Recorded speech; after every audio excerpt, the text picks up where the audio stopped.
की कोशिश करेंगे। फिलहाल खबरों को देते हैं रफ्तार और हुज्जाज किराम के हवाले से आपको बड़ी खबर देते हैं, क्योंकि कुछ हिदायत जारी कर दी गई है डॉक्यूमेंटेशन के हवाले से और पेमेंट्स के हवाले से। आज़मीन हज के लिए अहम हिदायत जारी कर दी गई है।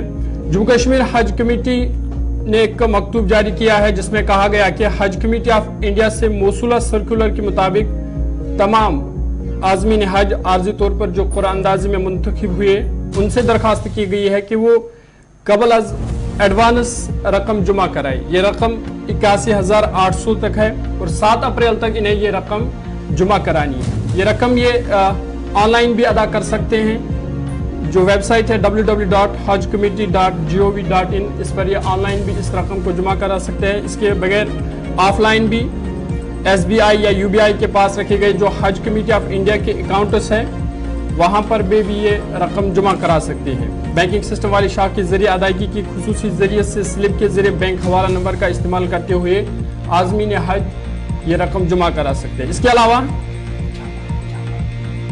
कश्मीर सूबा के आज़मीन को यह भी मशवरा दिया गया है कि वो असल पासपोर्ट के साथ पे इन स्लिप के हार्ड कॉपी 10 अप्रैल 2023 तक या इससे पहले हज हाउस बिमना श्रीनगर में जमा कराई।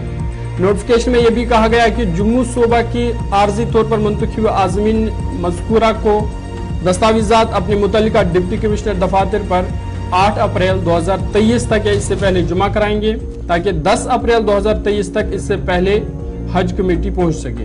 नोटिफिकेशन के मुताबिक मज़कूरा बाला के तमाम मुंतखब आज़मीन को मशवरा दिया जाता है कि वो हज कमेटी ऑफ इंडिया की वेबसाइट www.hajcommittee.gov.in पर दस्तियाब प्रोफार्मर के मुताबिक मेडिकल स्क्रीनिंग और फिटनेस सर्टिफिकेट हासिल करे और पासपोर्ट के साथ इन सर्टिफिकेट को जमा कराए।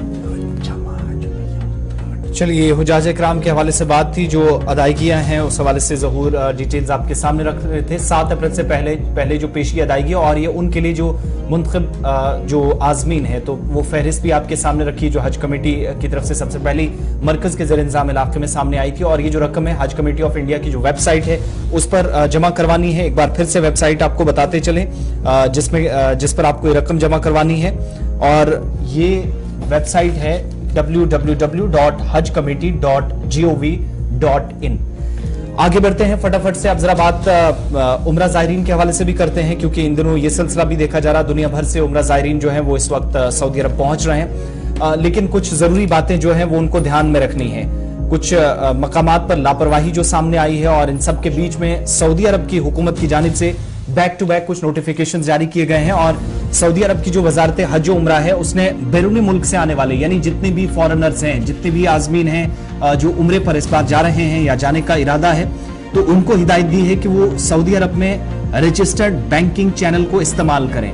पिछले कुछ दिनों के दौरान सऊदी वजारत के मुताबिक कुछ ऐसे केसेस आए जहां पर लोगों की तरफ से या उम्रा ज़ायरीन की तरफ से शिकायत की गई कि पैसे का ये जो लेन देन या अगर करेंसी एक्सचेंज करनी है तो वहां पर उन्हें परेशानियां आई, या तो पता ही नहीं चला या फिर बैंकिंग की सारी जो सहूलियात थी उन पर सवाल उठे।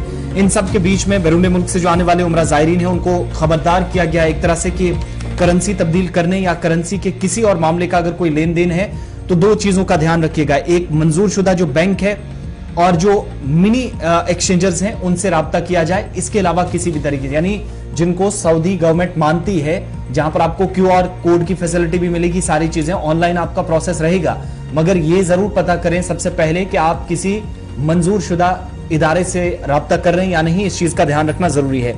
इसके अलावा 2-4 चीजें और भी इंपॉर्टेंट, अगर आप उम्रा करने के लिए इस बार जा रहे हैं या इरादा है तो रकम तब्दील करने के लिए जो करेंसी एक्सचेंज करवाते हैं तो कानूनी मिनी जो चेंजेस हैं उनसे राब्ता करना होगा ताकि किसी किस्म का नुकसान का अंदेशा नहीं हो। और जो पिछले दिनों शिकायतें आई हैं उनका भी उनको मद्देनजर रखते हुए ये फैसले लिए गए हैं। वजारत के मुताबिक बैरूनी मुल्क से जो आने वाले ज़ायरीन हैं, एक तो मुरवज्जा बैंकिंग, इंटरनेशनल ATM कार्ड्स भी इस्तेमाल कर सकते हैं, ये कंफर्म कर दिया गया है। सऊदी अरब के अंदर जो बैंकिंग काउंसिल है उसके नेटवर्क से ये तमाम ATMs जो आपके पास इंटरनेशनल ATMs होंगे, अगर उनके साथ जुड़े होंगे, उनके साथ अगर रजिस्टर्ड होंगे तो वो आपके वहां पर काम करेंगे।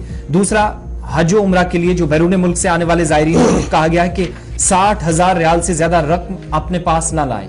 चोरी के पिछले कुछ दिनों के दौरान वारदातें जो सामने आई हैं, केसेस रिपोर्ट हुए हैं, उन सारी चीजों को और कीमती पत्थर या ऐसी कीमती चीजें जो कई लोग अपने बैग्स में या फिर अपने साथ रखते हैं वो ना ले जाएं, ये भी क्लियर कर दिया गया। और चौथी और बड़ी बात ये जायरीन के लिए, जो वजारत हज और उम्रा है जो सारे उमूर को देख रही है, हज के लिए भी तैयारियां कर रही है और उम्रा जायरीन के लिए भी वहां पर सारे बंदोबस्त कर रही है।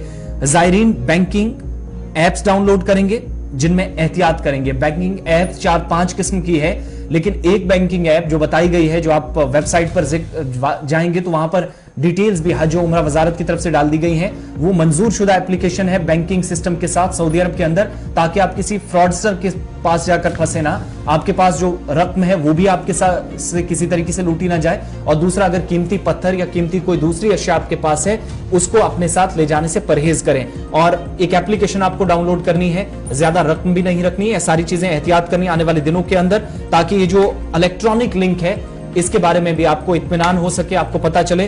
तो वजारत की आप वेबसाइट पर जाएंगे, वहां पर आपको एक लिंक मिलेगा, उससे डाउनलोड करके एप्लीकेशन भी आप आसानी से, अगर आप उम्रे पर जाने का इरादा रखते हैं तो ये ताजा तरीन गाइडलाइंस या एक तरह से हिदायत हैं वो जारी कर दी गई हैं सऊदी अरब से।